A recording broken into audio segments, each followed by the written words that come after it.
हत्याकांड की योजना है जिसमें मुस्कान की क्रूरता चौंकाने वाली है। उसने अपने पति के 15 टुकड़े कर दिए। उसने पहले उसका गला काटा और फिर दोनों हथेलियां काटकर पत्थरों में डाल दी। वह अपने पति के कटे सिर के साथ पूरी रात अपने प्रेमी के घर सोई। इन दोनों की सच्चाई दुनिया के सामने आ चुकी है और उनकी बर्बरता पूरे देश में चर्चा का विषय बन गई है। लेकिन क्रूरता की हद तब पार हो गई जब इस मासूम दिखने वाली लड़की की ये सच्चाई सामने आई कि हत्या की रात वो अपने कटे हाथों और सिर को एक बैग में भरकर अपने प्रेमी साहिल के घर ले गई। कहा जा रहा है कि वो पूरी रात अपने पति के कटे सिर के साथ सोई।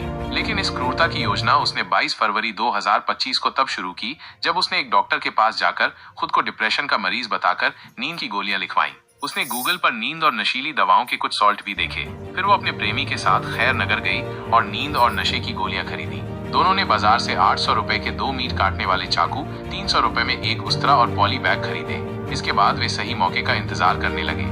3 मार्च को जब सौरभ अपनी माँ के घर से लौकी के कोफ्ते की सब्जी लाया तो उसने मुस्कान को कोफ्ते गर्म करने के लिए दिए। मुस्कान ने सब्जी में नींद की गोलियां और नशीली दवाएं मिला दी। सौरभ के सोने और बेहोश होने के बाद मुस्कान ने अपने प्रेमी साहिल को फोन करके घर बुलाया। साहिल घर पहुंचा और दोनों ने मिलकर चाकू से ताबड़तोड़ वार कर सौरभ की हत्या कर दी।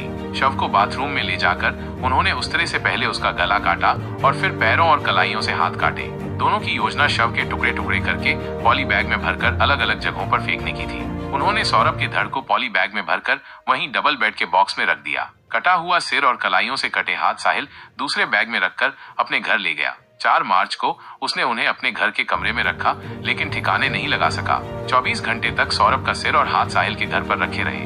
5 मार्च को उन्होंने घंटा घर से एक ड्रम खरीदा और पॉली बैग में रखे धड़ को उसमें डाल दिया। कुछ देर बाद साहिल सिर और हाथ ले आया और उन्हें भी ड्रम में डाल दिया। उन्होंने ऊपर से सीमेंट और धूल का घोल डालकर उसे सील कर दिया। पुलिस के अनुसार शव सीमेंट में इस कदर धंसा हुआ था कि पोस्टमार्टम के लिए पूरे ड्रम को ही मुर्दाघर भेजना पड़ा। पुलिस ने ड्रम तोड़कर शव निकाला जिसमें सिर, दोनों हाथ और पैर के पंजे अलग अलग मिले। नवीनतम समाचारों के अपडेट के लिए एंटीक न्यूज चैनल से जुड़े और नवीनतम समाचार अपडेट के लिए चैनल को लाइक, शेयर और सब्सक्राइब करें।